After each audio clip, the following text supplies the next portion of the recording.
Bonjour à toutes et à tous. Bienvenue dans cette chronique des entrepreneurs et dirigeants chrétiens. Le carême commence. Ces 40 jours sont pour nous chrétiens un chemin de préparation vers Pâques.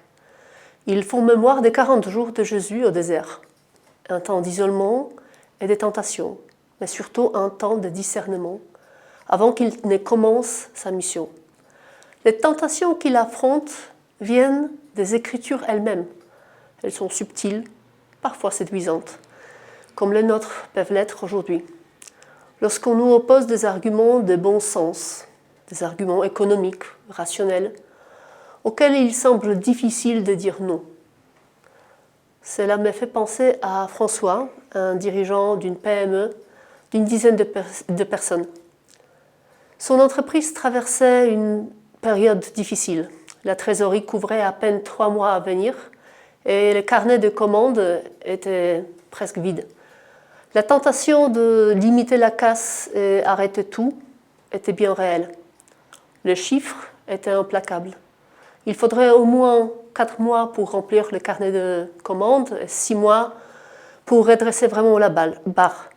Le risque personnel était grand. Mais François a décidé de faire ce que le carême nous invite à vivre.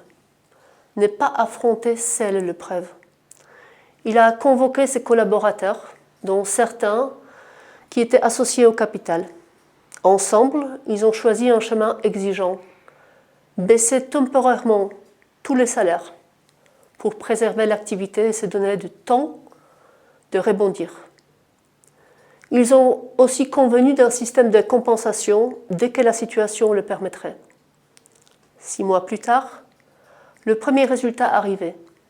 Mieux encore, cette épreuve avait généré une solidarité nouvelle, une conscience partagée de l'entreprise comme bien commun.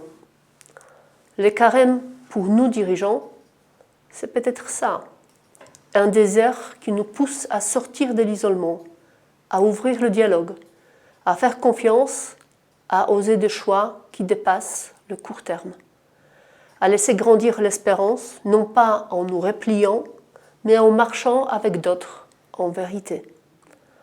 Bon carême à chacun et chacune de vous. Merci.